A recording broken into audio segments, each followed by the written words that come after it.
Good evening, everyone. My name is Rira, and on behalf of Vroman's Bookstore, I'd like to welcome everyone to our virtual event with Stephen Haff, who is here to present their book, Kid Quixotes. Joining him tonight is author Cristina Henríquez. And also, thank you so much for tuning in. We're so grateful that our bookstore is able to bring authors and do book talks like this virtually. Before I properly introduce our guests, I do have some announcements and some guidelines. Our Colorado Boulevard and Hastings Ranch stores are currently offering curbside pickup from 11 a.m. to 5 p.m. You can order your books online or through the phone. And our store will continue to host virtual events, and you can learn more about them on our website as well as our social media. Our next event is scheduled for tomorrow, June 2nd at 6 p.m. with Jocelyn Ramirez, who will be discussing her cookbook, La Vida Verde, plant-based Mexican cooking with authentic flavor. This evening's event will include a Q&A. To submit a question, please use the Ask a Question button at the bottom of the screen. You can also vote for any question you'd like for our speakers to answer, and it will make its way to the top of the list. Also, please consider supporting our bookstore by purchasing a copy of tonight's featured book, Kid Quixotes. Just click on the green purchase button directly below the viewer's screen. The link will redirect you to our website where you can continue your checkout process. And we are selling digital audiobooks and ebooks versions of this book through Libro FM and Kobo for those interested. And with that out of the way, let me introduce our speakers for this evening. Stephen Haff is the founder of Still Waters in a Storm, a one-room school serving Spanish-speaking immigrant children in Bushwick, Brooklyn. Previously, he taught English at a public school in Bushwick for nearly a decade. He earned his MFA in theater studies at Yale and has made a living directing plays, writing essays for the Village Voice and other publications. Joining him tonight is Cristina Henríquez, the author of the Book of Unknown Americans, which was a New York Times notable book of 2014 and a finalist for the Dayton Literary Peace Prize. And without further ado, I'm going to turn the camera over to our speakers. So let me minimize my screen. Right. Hi, everybody. Hello. We can't see you, but hopefully you can see us. And I'm so pleased to join Stephen tonight and to be sort of the moderator of this event and get a chance to ask him all sorts of questions. First, I just wanted to start off by saying how much I loved this book. I occasionally get sent books in the mail to read advanced copies of them, and sometimes they kind of pile up on my nightstand and I don't always get to them. And I happened to pick this one up when it came, and I started reading just the first few pages, and then I really could not stop reading it. I just thought it was so powerful. It encapsulated so many of the things that I think about and care about. I took it on vacation with me. I was talking to everybody I knew about it. I kept dog-earing all of these pages and making notes in the margins. So I'm really thrilled to be able to get a chance to talk to you about it tonight. And one of the things that I thought was really so great about it is that it's a story about all of these other students who you work with and encouraging them to tell their own stories. And you're the author of the book, so it's ostensibly about you too, but you always foreground the students. You really take a back seat and you consistently, insistently put the students at the forefront of the story and make sure that it's their story. And I thought that was such an admirable and wonderful characteristic of the book. And with that, I thought maybe you could start off by reading a little bit about one of those students' stories. Yes, I'll do that. Thank you, Cristina. So I'll set the scene for what I'm going to read. And this scene is happening in the fall of 2016, just after the election. We're at Still Waters in a Storm, which is my one-room school in the Bushwick neighborhood of Brooklyn. and that's a neighborhood of predominantly Spanish-speaking immigrants and refugees. 4 tables have been pushed together in the middle of the room. A group of kids, ages 5 to 17, whose families came here in desperation from Mexico and Ecuador, are sitting around the tables facing each other. The one rule in this group is everyone listens to everyone. 5-year-olds listen to 17-year-olds, listen to 50-year-olds, and 50-year-olds listen to 5-year-olds and listen to 17-year-olds. Our ritual is the same in English, Spanish, or Latin.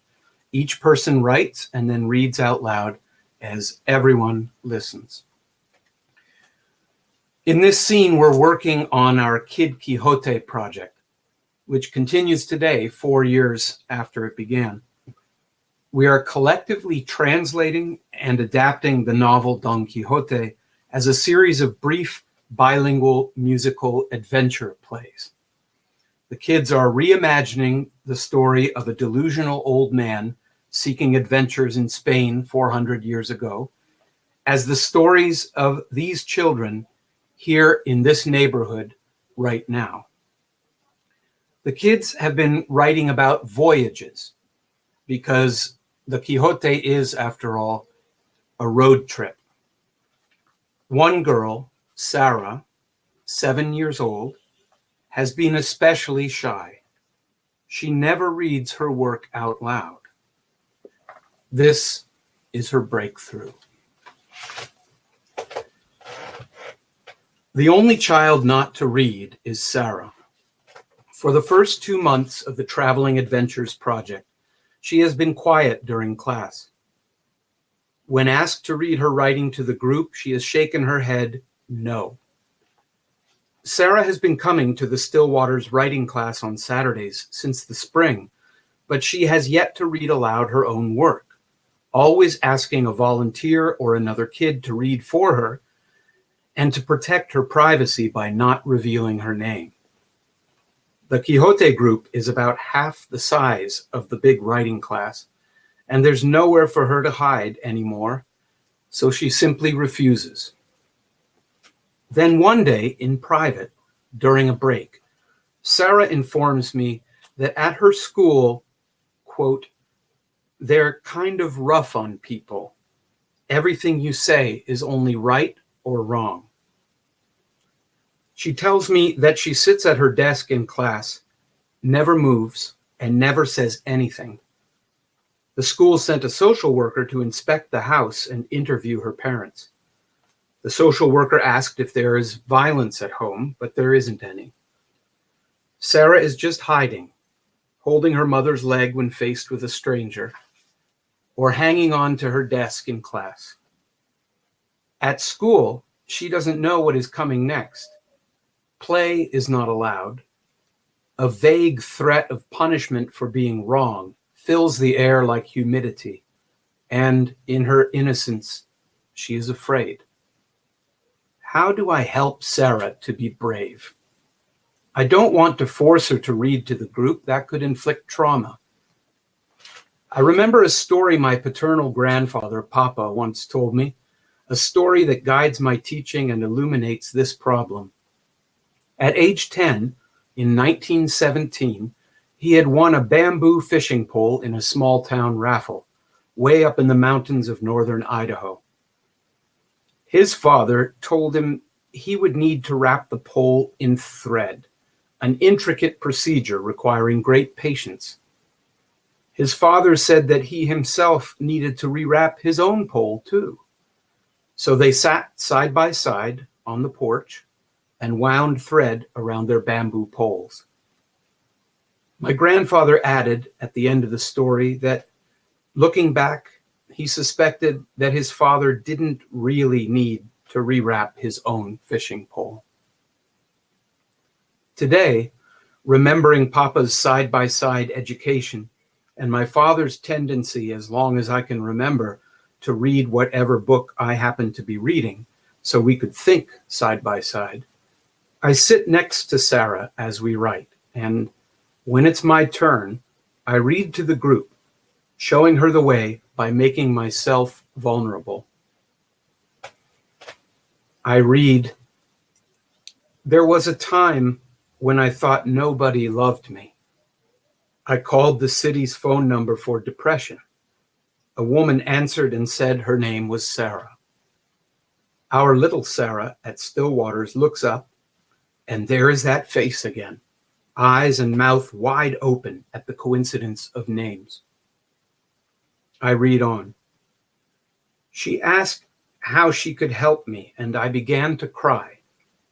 My mother had raised me to cry, telling me that whenever I needed to, I could let the tears fall and keep going until whatever was stopping me was washed away. And I couldn't stop crying for a long, long time. I cried so hard I choked and coughed, and boogers came out of my nose. The word boogers makes the kids laugh. But Sarah did not hang up the phone. I kept repeating, nobody loves me. 2 hours of conversation later, after telling that grown-up Sarah that I had not left my apartment for days, eating only boiled eggs and saltine crackers and food left outside my door by friends I would not allow to enter, I agreed to go to the hospital. At the hospital, the psychiatrist, Heather, after listening to me for a long time, I don't tell the kids about the bandage on my wrist, told me she would rather have 2 broken legs than have what I have inside me. She promised me that I would feel better, but I would need to work very hard for a long time with the help of a therapist to understand my story. And she was right. The more I told my story, the better I understood myself, and the more peaceful I felt in my heart. I want the kids, especially the reticent Sarah sitting beside me, to know that here, in this room, in our sanctuary, it is safe to be vulnerable. From the Latin for able to be wounded, because here, nobody will wound you. Here, you can breathe. No one will drop from the sky and carry you away. After weeks of refusing and listening and watching with those bottomless black eyes as other children and grown-ups read their stories, on this one day, this day of vulnerability, Sarah, daring beyond daring, raises her hand, is called on, and begins to read. My mommy rode across the desert on the back of a tiger. That's how she came here from Mexico. At first, nobody speaks. Then they can't stop asking questions. These questions are born not from doubt, but a love of adventure. Really? Yes, really. She told me in Spanish at bedtime. How long did it take them to get across the desert? 2 weeks. How did they cross the border? They came to a very high wall. It went as far away as they could see, to the left and to the right. The tiger said, I can't jump over the wall. You need to carry on alone now. My mommy said, I know you can do it. You have very strong legs. My mommy held on to the fur of the tiger's neck. The tiger moved its head up and down and crouched and wiggled its butt. The kids all laugh. Every time they hear the word butt with 2 T's or 1 T, they need to laugh. Then it jumped over the wall. My mommy almost touched the moon. The tiger said, I did it. My mommy said, yes, you did it for sure. I say, my cat moves her head up and down before she jumps up onto the refrigerator. Wow, says Sarah, that's high up. The kids have more questions. The room is jumping. How did they eat? The tiger knew where to find water and rabbits and cactus fruit and how to step away from snakes that were hiding under the sand. How did they get to Brooklyn? They walked all the way to Brooklyn, through the desert and the forest and the fields and the ghost towns and the swamps. Sarah speaks faster and louder as she goes, releasing a horizontal avalanche of words. Nobody tried to stop them? No. When they reached the city, they stayed on dark streets with not a lot of people. The shadows protected them. Nobody saw the tiger? Yes, strangers noticed the tiger, and they were afraid, so they called animal control. The tiger fought back, she says, rising up a little bit from her chair, with its mighty paws and long, sharp teeth. But there were too many animal control humans with nets and ropes and a dart that made the tiger sleep. My mommy said, bye, and she cried. Her tears made lines on her dusty face. Sarah is now speaking in tongues, possessed and transported by the visions she has inherited from her mother. My mommy was sad for the tiger and sad for herself. She missed Mexico out in the fields. She missed the dirt between her toes and the wide open heavens above, more full of stars than darkness. Here in Brooklyn, the buildings blocked most of the sky. The electric lights erased the stars, and her feet, still bare, were punished by the unforgiving concrete. The tiger cried too, quietly as it was falling asleep, and said goodbye. Animal control took the beast away in a cage inside a truck. There is an awestruck silence in the room. What language did the tiger speak? Asks a teenager named Lily. Spanish. My mom didn't know English then. Time's up for today, I say. Thank you, Sarah. Good job, everyone. See you next time.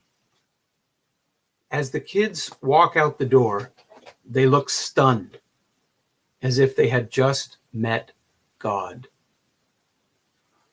And that's all. Thank you. Thank you. It brings up so many of the things that I want to talk to you about. One of those, just as a personal aside, the word vulnerable, coming from the Latin able to be wounded, was not something that I knew and made me reconceive what that word really means. Maybe this segues into a question that I did have about why Don Quixote and why Latin? Oh, well, Latin, I can tell you, because I've always had a passion for that language. Ever since I studied it in high school, I just love it. The beauty, the organization of it, the poetry of the way an inflected language works, where the shapes of the words change depending on their function in the sentence. There's so many reasons that I could summarize with the word pleasure. Latin is a great pleasure. And then when looking for justifications that perhaps the Department of Education might be interested in, Latin really educated me about English and the Romance languages. So it's like a magic key. Once you know Latin, the door is open to all these other languages. And then Don Quixote, there are several reasons why I chose that book. One, because it was written in Spanish, and my students speak Spanish at home. And they are bilingual, but their parents speak barely any English. So I wanted to start with something in Spanish, and then work together to translate it, because then the book would provide common ground between me and my students. So they, in the course of reading this book, translating and adapting it, they have taught me Spanish, they and their parents. And I've helped them with their reading and writing in English. But really, we wanted something to work on. I wanted something for us to work on where everybody in the room could be an expert of some kind. So where I'm in a position to learn from the students, and each student is in a position to learn from me and the other students, because they all have varying degrees of familiarity with written Spanish. And then, of course, this is 400-year-old Spanish, which can be tricky even for fluent native speakers at times.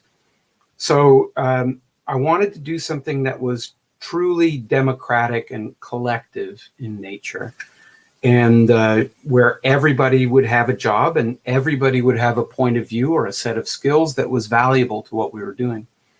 But also because that book is the doorway to everything that came after it.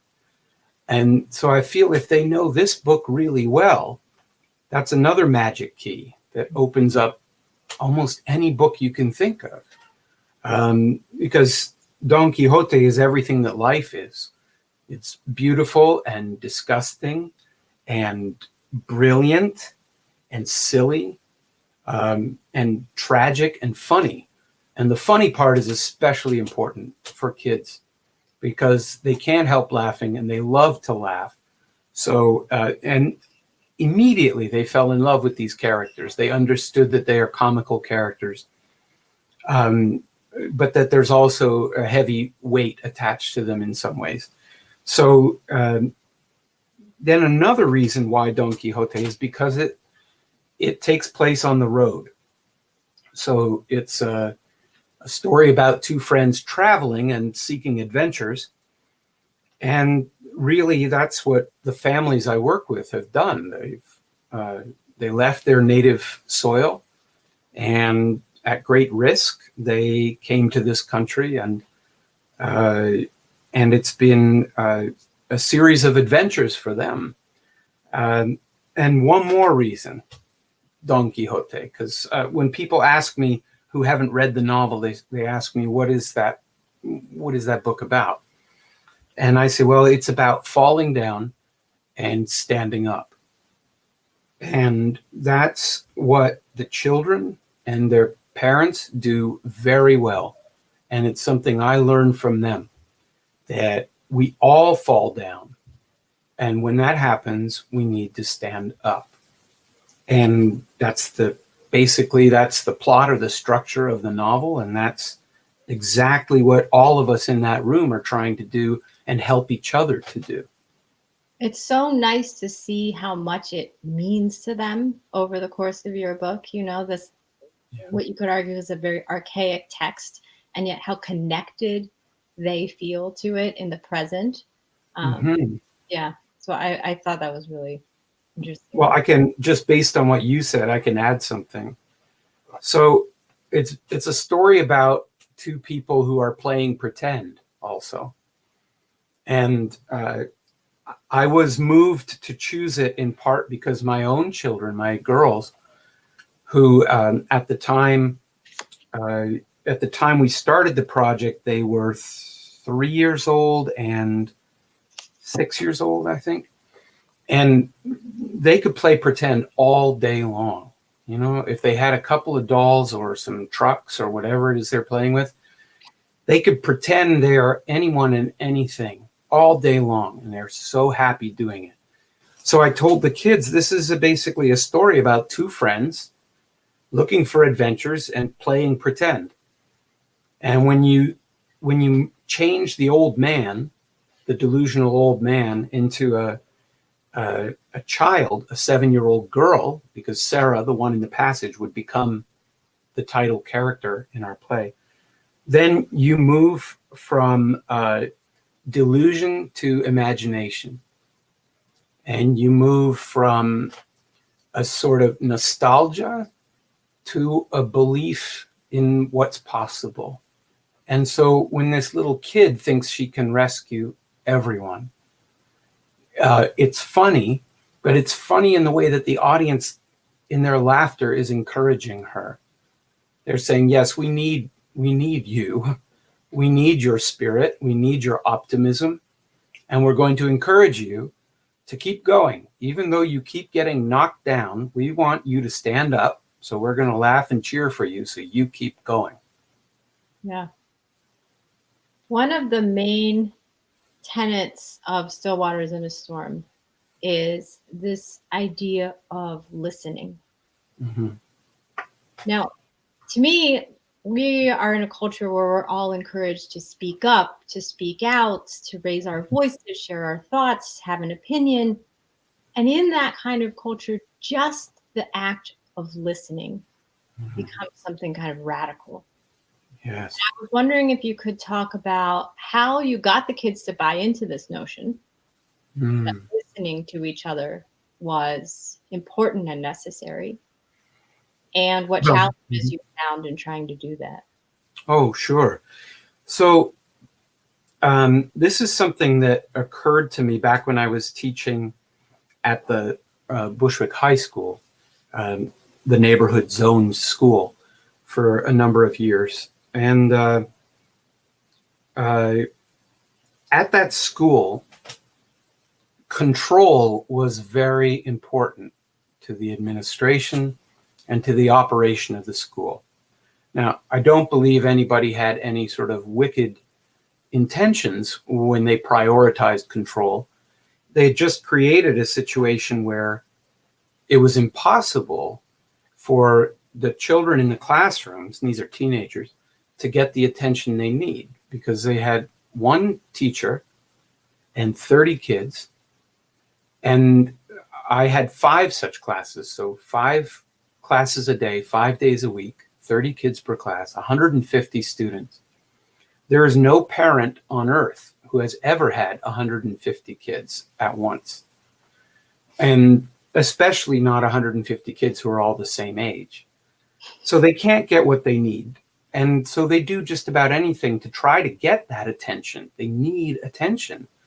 And so they act up. So it's an impossible situation. And in that situation, listening means deferring to the teacher. Typically, it's the teacher saying, "Listen to me," in which case listening is a means of control, of asking for obedience. Because if things get chaotic, they could become dangerous, and then none of the kids are going to get any kind of positive attention. So eventually, the stress of trying to control the room was too much for me. And I tried to set things up so they could all listen to each other and share some of that function of giving attention to each other. But the trouble was that they were all the same age. So there was no variety of perspective. There was no sense of people having a genuine job to do in the present moment, taking care of each other. So after I had this massive breakdown and spent a couple of years recovering from bipolar disorder, I wanted to teach, but I had to do it in a way that was safe for me as well as for the kids. And what I had learned during that recovery was the power of having someone, in this case my therapist, listen to me with patience and care. And that transformed me. That pulled me up out of the abyss. That's very powerful. So I realized that that's what the kids need. We all need someone who will listen to us with care and patience and compassion. So I told this to my students. I told them that we live in a world where the loud and the fast get the attention. But everyone needs attention. So in this room, we're going to provide that for each other because nobody gets enough. And the only way that works is to raise your hand and ask to be acknowledged. Now, in the classrooms, as I had taught them before at the high school, the raising of the hand was, again, a form of deference to the authority of the teacher. In this case, it's just a way of keeping track of who would like to speak, and also overcoming the one challenge to this type of classroom, which is that there are kids who are so enthusiastic that they can't wait. They've just got to speak. The moment they have a thought, it comes out of their mouth.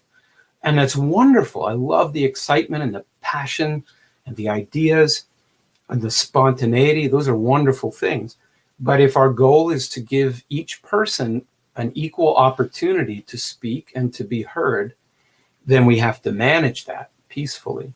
So they raise their hand because they know that if they wait for someone else, that person will also wait for them.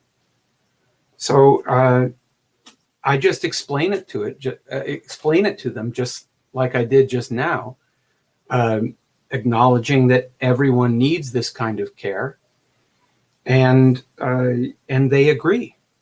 They say, yes, that is what we need, and this sounds like a reasonable way to get what we need.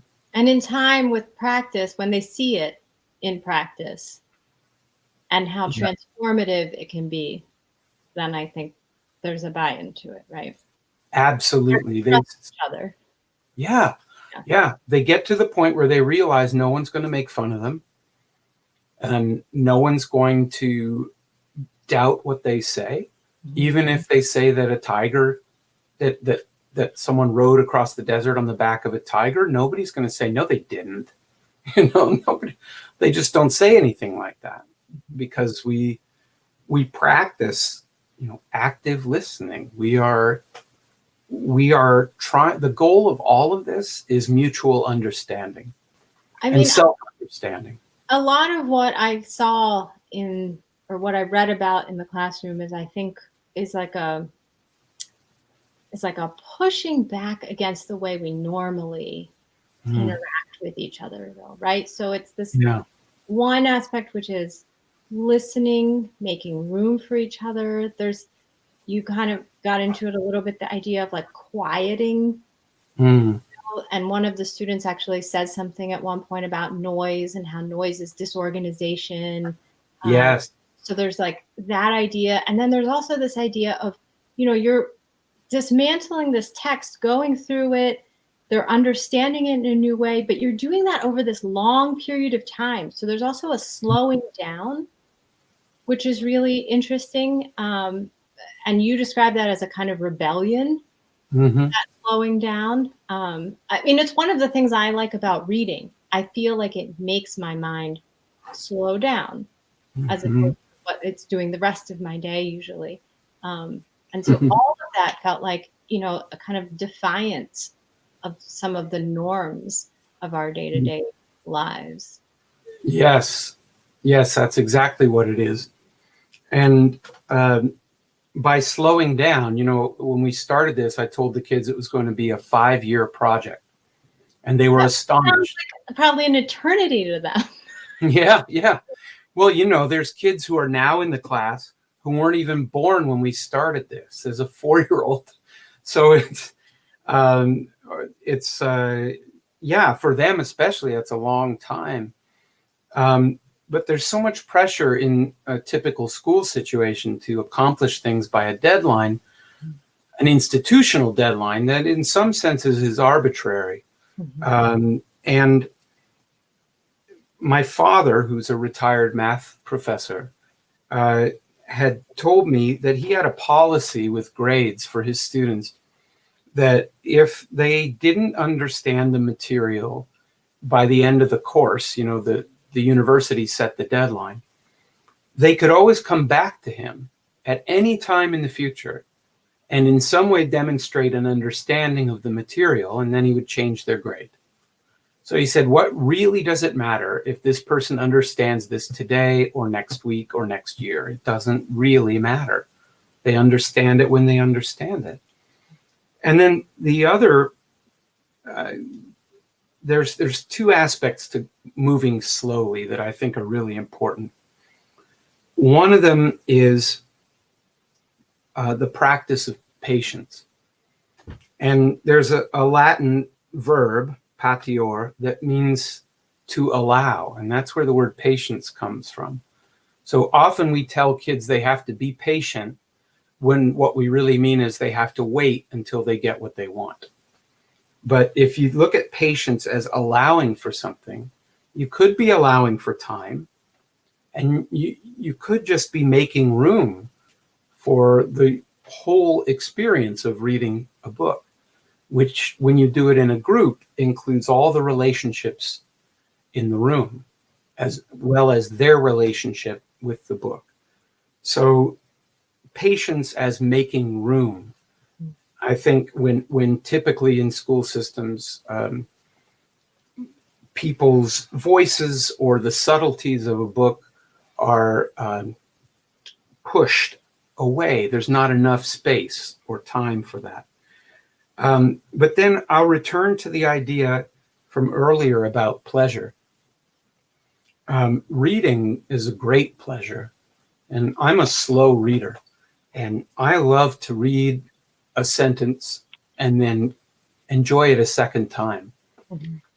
And, when I was in college, we were typically reading each course I took. It was like on average, you'd be reading a book per week. And so if you're signed up for 5 classes and you're reading 5 entire books a week, I mean, there are speed readers, I'm sure, but I just couldn't get all the riches, all the rewards from the book that I could have with more time. And then in school, we don't tell kids what a pleasure it is to read. They're told the reason why they're supposed to be reading faithfully every day is because in the future, they'll get a good job. They might go to college and they might get a better job than if they didn't read. And in the meantime, they've got to read and answer all kinds of questions about the reading that seem a little bit distrustful of children, like as if the system wants to make sure you're not cheating it by not reading the whole book.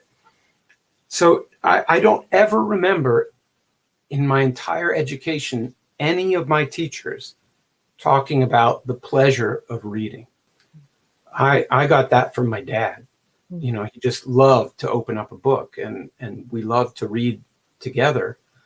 And, and I think we're selling everyone short when we don't talk about pleasure. And who wants to rush pleasure? Right. I wanted to talk about this buzzword, empathy, mm-hmm.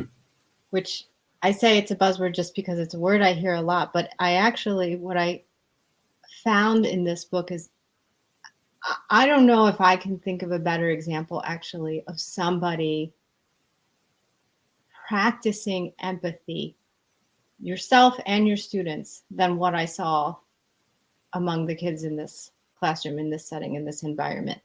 Mm-hmm. I wanted to ask you, what does empathy mean to you? That's my first question. Okay.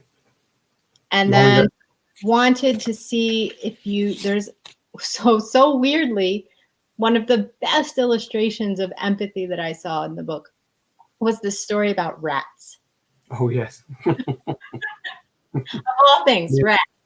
But I also wanted you either just to summarize that story and tell us a little bit about that and the change in perception that the students had about rats, or maybe even read from it if you wanted to read it. Sure. Yeah, it's a very brief passage. I can read it. So the kids are very proud of this conversation. They like to tell visitors about it as an example of how far-ranging our conversations can be. We talk about Latin, we talk about rats. yeah, exactly. So here, let's see, it starts. Okay, here we go. Okay. The powers that rule over the fate of immigrants in the United States have, in order to justify persecution and expulsion, described them as, quote, infesting the country, as if the immigrants were rats. When this is reported in the news, we speak about it in Quixote class, as we do at the beginning of every session during right now time, when we relate our project to what is happening in the world around us. My students debate passionately whether or not it is right to kill a rat or any living being. The kids all have stories about rats, and so do I. One boy says he watched his father kill a rat in their kitchen with a shovel. A friend of mine, while waiting for a train, had a rat climb up his leg. And a rat jumped at me when I opened a garbage can to throw away a banana peel. A little girl says she has seen a rat running around in the local grocery store.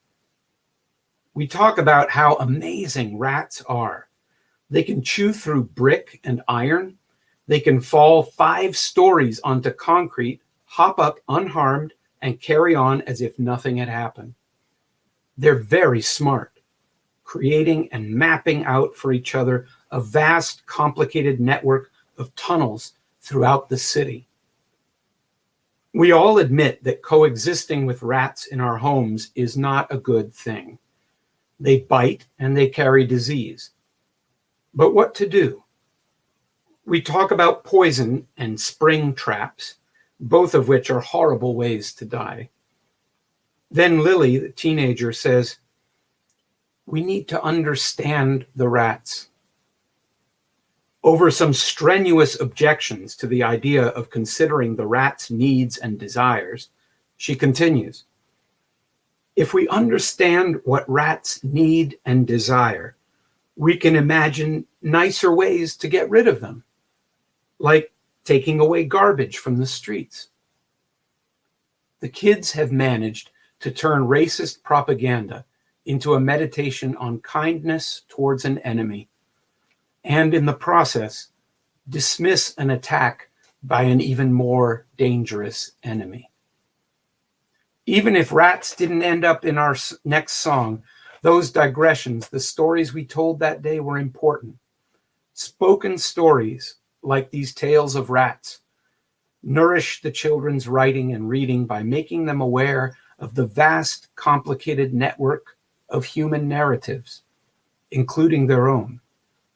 In conversation face to face, they feel immediately the power of story. And then they can summon that feeling, that relatedness, when faced with a page of text on their own. So to go about answering your question, so the practice of empathy, at least in our classroom, is connected to imagination. And that's another quality that's not valued as highly as it ought to be in most schools. But it's one of the qualities that people need most of all in any line of work, in having a family, having friendships, in reading a book. You have to be able to use your imagination to picture what someone else might be going through. And so reading does that. Reading asks that of us like almost nothing else. Right. Because we have to create those pictures in our minds based on the words we read. Nice. And so when we're actively shaping what we're reading with our imagination, we are entering someone else's mind. You know, we're seeing things through their eyes. And so, you know, in our mutual listening, we practice that, but in the act of reading itself. Yeah. I'm sorry. I'm just getting all excited. No, I think, I mean, because to me, reading is just that. It is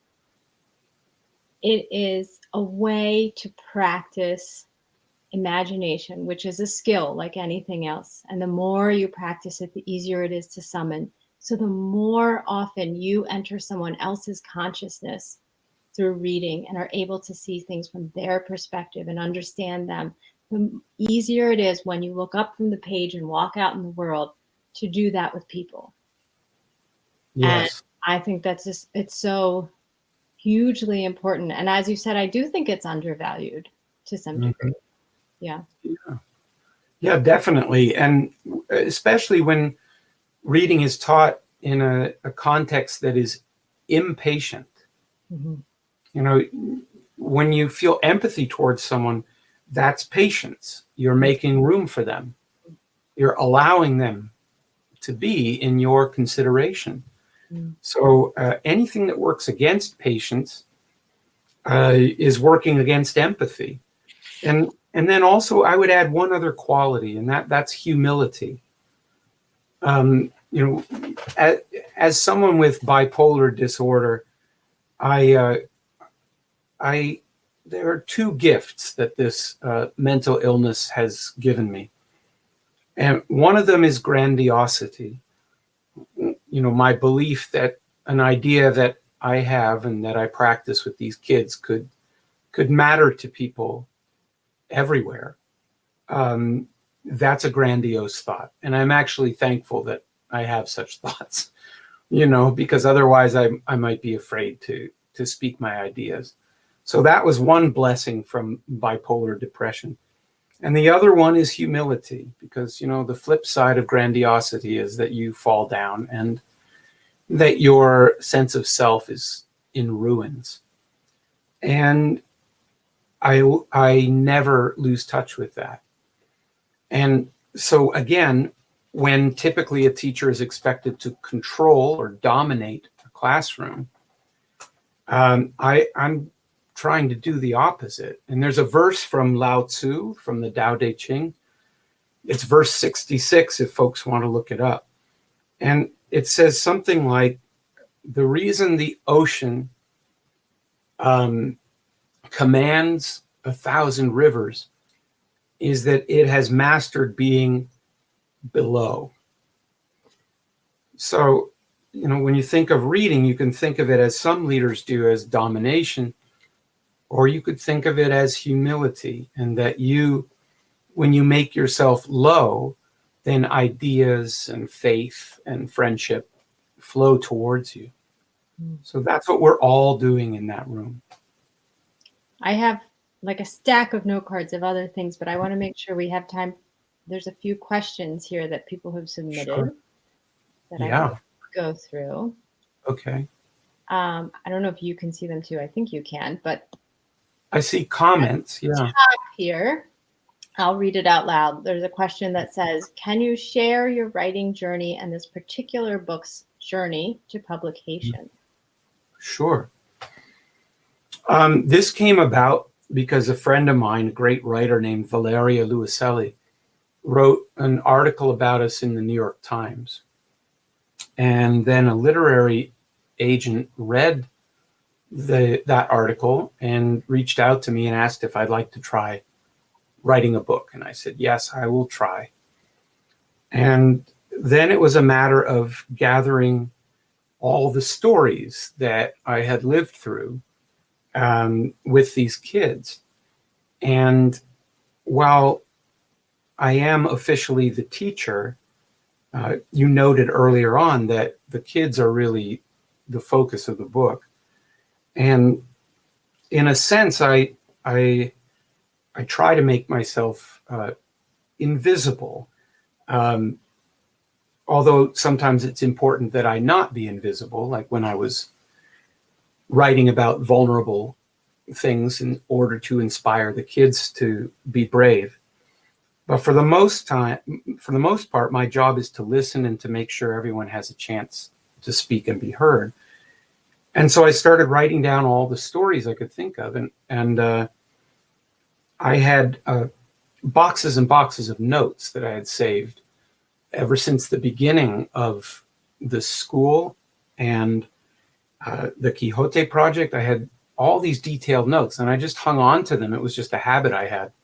But thank goodness I did, because I was able to reconstruct conversations and thought processes and artistic process in a faithful way.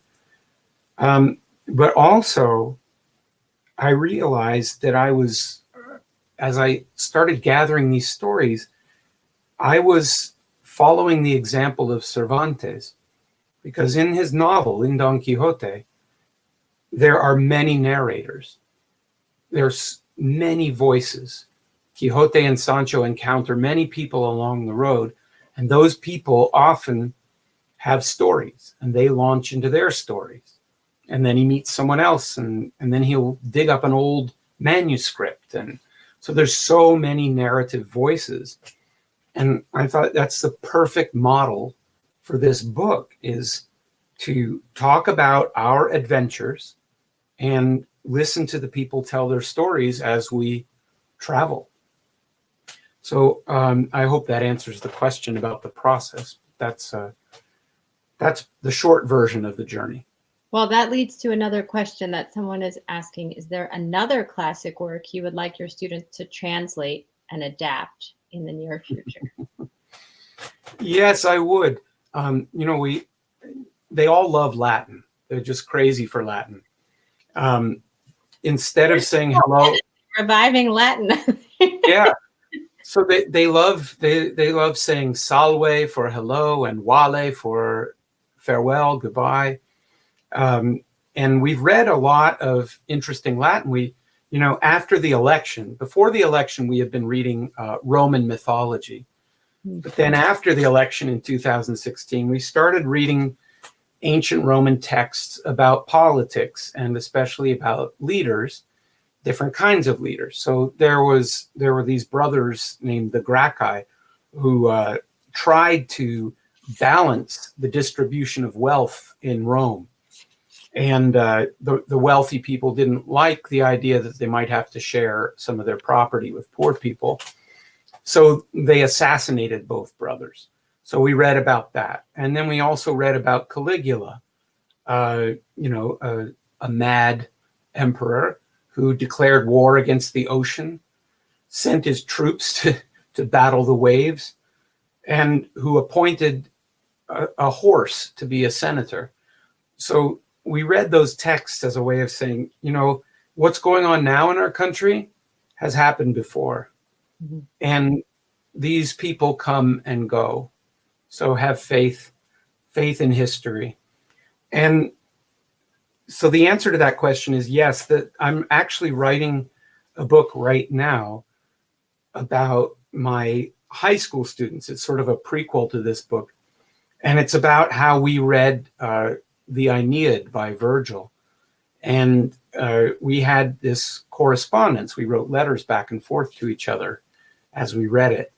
And that's something I'd like to do with these kids as well, is take that great epic poem and see if we can work our way through that and dramatize it in a way that it becomes a vessel for the children's stories, not just telling the Roman story, but making it serve the kids' purposes as their story. Another person has asked if you would ever consider making a documentary. Mm-hmm. About this, or maybe another side question to that is anyone making a movie or documentary about it? Yeah, there's one that was completed a few years ago. I think it's just called Still Waters.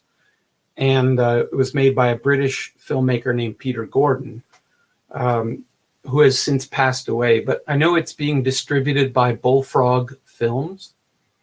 So it's available there. And I think Bullfrog primarily works with educators. And then there's another one that's in progress right now. We've had a producer from Nickelodeon following us from early in the Quixote project and recording everything, rehearsals and field trips and performances and going into the homes of the families. So that, and they're actually recording right now. We're doing all our classes on Zoom. We're writing the next song and the next scene, which is all about being afraid.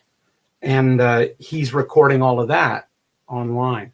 So I think that's going to be an amazing film. I don't know what the timeline is for completing it, but it's in the works, yes. You mentioned songs, and this is one of the things we didn't talk about, but that I thought was really interesting. I'm going to find my quote. Mm-hmm. It says, so there's this woman, Kim, who comes in to help with the songwriting process. Yes. Mm-hmm. Yeah. And it says here, Kim has told us that songs happen when words alone are not enough, when the feelings are so strong that there is an emergency need for transcendent or deep diving expression. Mm-hmm. And I marked that. I thought was so eloquent. And I mean, I think about different art forms a lot. And to me, music has to be the highest art form, partly because of its ability to get to that really deep emotional place in people. So I just wanted to know if you could talk briefly about the role that music played in the classroom and whether you saw that it provided an avenue for the students to open up in different ways, or there was a different willingness because of the presence of music, or any of the effects that it had. Yes.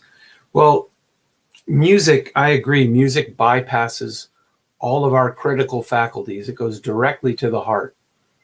And I can't think of another art form that does that with that kind of instantaneous effect. And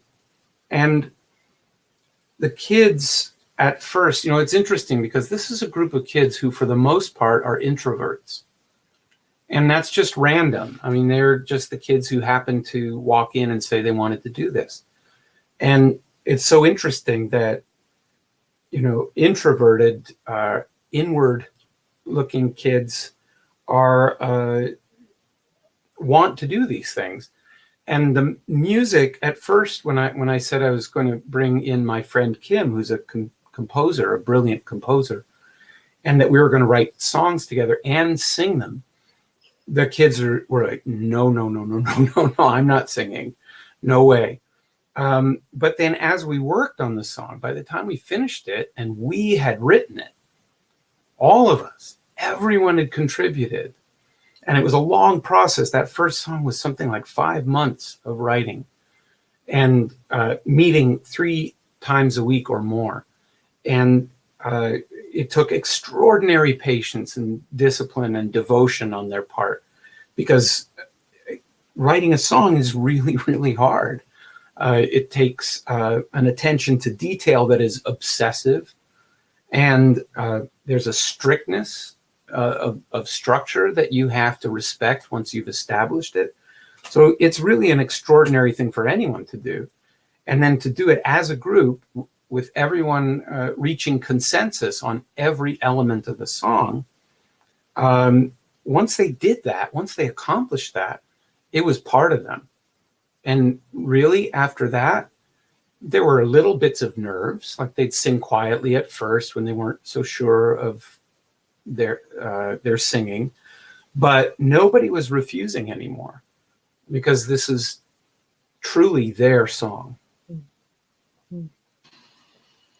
So maybe we will end with this last question, which seems like a good ending place, which is what has been the most rewarding part of teaching your students?